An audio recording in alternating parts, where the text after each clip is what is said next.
In this video, I share my rapid validation frameworks to rapidly validate any product or new high-ticket offer or pretty much any idea you have so that you can get immediate feedback, whether you should go about building that thing or you might want to pivot directions. And this was just done through a Facebook Live, so we're just going to stitch in the recording of that here. But if you don't know who I am, my name is Hansen. I'm the founder of Effortless Scale, and we help education businesses launch and scale micro offers to the tune of $30K plus per month so that they can bring new buyers into their world every single day while they sleep. Now, I hope you enjoy the video. And if you like the video, make sure you subscribe, comment below your biggest takeaway because I'm going to be posting more on YouTube. If you do have questions, drop them below. I'll read them all and answer them as well. See you in the video. All right, we're live. This is amazing. And I just realized I'm muting, so that is always fun. Thanks so much for being here, y'all. Welcome. If you're dropping in, I'm on Zoom. I need to figure out a better configuration for this. But I wanted to go live and just share kind of a simple way that I've found to really validate products really easily through a bit of trial and error and working with clients. And this is something that, if you can do, it just feels so much better to go into a situation and going into a launch or going into building out a product and spending that sweat equity to actually build it, to know it's probably going to work or have a higher probability it's going to sell rather than kind of just sitting there and mentally masturbating and playing about it. So what I'm going to actually do is I'm going to share my screen. I'm going to jump in here and we're going to dive into this and show you these three simple ways. And they're three simple. It's really nothing too complex. And I call this the rapid validation framework. I absolutely love this framework. It works well. So I've done all of these or done it through clients, and they've actually all worked fairly well. So I'm going to break down the three of them, and then I've kind of got a bit of an example, but I don't want to make this video too long. So let me just dive into it. So the first kind of framework I love to use is doing some sort of using an email list or group. This is great if you already have an audience, okay? And it's very straightforward. This is just a fantastic way if you want to validate new high ticket offers or low ticket offers. And what you're really looking for is people that are raising their hands implicitly or explicitly. So they say, I'm interested, or more details, whatever that looks like. And this is actually really great. I think a lot of people don't understand how they can do this with high ticket. They've seen the model with low ticket where, they say something along the lines of, I'm thinking about putting together a workshop, or I'm going to teach you this. It's $27. Would you be interested? One of the ways you can do this with high ticket too is if you have a high ticket, let's say you're thinking about doing some sort of mastermind program or some sort of new coaching offer, whatever that might be, you can easily say, hey, I'm putting together five fine folks, where I'm going to help them A, B, C, and D. We're going to cover this over a 6-week period. This is what's going to happen. Like, if you're interested, you want all the details, just say yes, and I'll send them to you, right? And you can start that conversation through email. So this works extremely well if you already have an audience and you have a list. But the other two are great if you don't. So let me go over them as well. So let's scroll down here. So the second, and this is one that I think will surprise a lot of people, and I don't believe a lot of people are actually using this to its full potential, is actually doing, TikTok Reels or TikTok or Reels. So a great use case for this is to validate hooks and virality of content. And for context, what my client actually did is she's got a bit of a TikTok following already. And so we were testing a new product idea.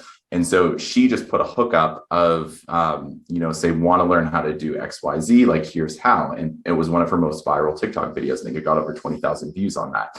And I'm really, especially going into 2022 and beyond, where attention is shifting way more to video. If you talk, we're on Facebook right now, and that is really our generation. But if you talk to a lot of the younger generations, the Gen Zs and I can't even remember, but the younger generations, they are rarely on Facebook. It's really hard to find people that are saying I'm actively on Facebook. And even looking through, every once in a while, I might see like a post pop up from an old high school friend. They're rarely posting or anything. So I see that a lot of the content is shifting to images as well as TikTok videos.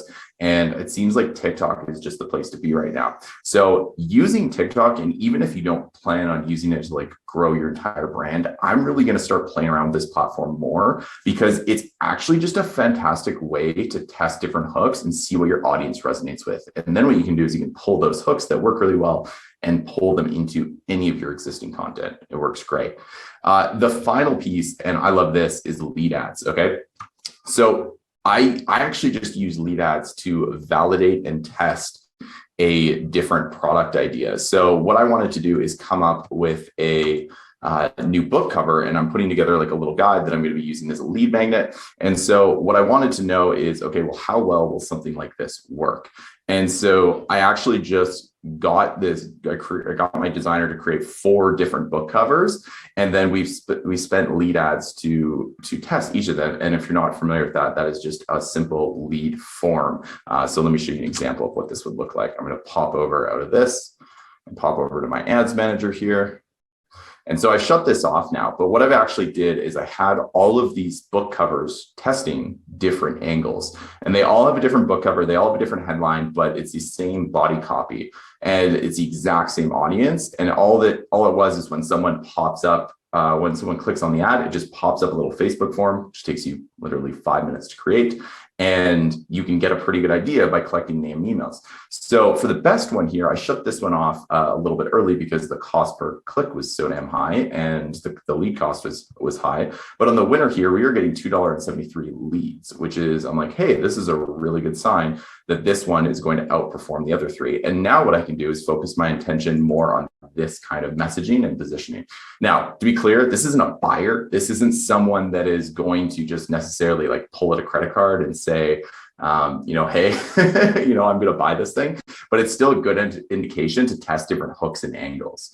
And I really like this strategy if you're trying to narrow down specifically. So let's say you have a product in mind, but you're not sure what that unique hook should be. And if you're writing books or you have like a product name, let's say, for example, and you want to come up with a really good subheadline, which if you look at all really big books, it's really the name is kind of the catchy piece. It's the subheadline of the book that actually sells it. So coming up with that really powerful subheadline can make a huge difference in your sales. And this is a really easy way to just I think I set this whole thing up in an hour to really quickly test different ideas for like $150 in spend. So that is my framework. Thank you. I see we got like 1 person tuning in, which is awesome. And if you're watching this now, just like feel free to comment below and say you're live. And if you're catching the replay, just put #replay because I'd love to see it. And if you got more questions, comments, my goal actually is I want to get way more on video, because I just hear from Russell Brunson, you gotta get your reps in. And so my focus is to really prioritize this year, especially on more live videos, more YouTube videos, as well as more TikTok. So if you have any questions, things you're struggling with that you'd love to hear more content about, leave a comment below. Just put #replay so I see you, and I'll be happy to do some more live videos and jam about this stuff. All right, so I'm going to leave it at that because I know attention is short. I know you're all busy. So thank you so much for watching, and I'll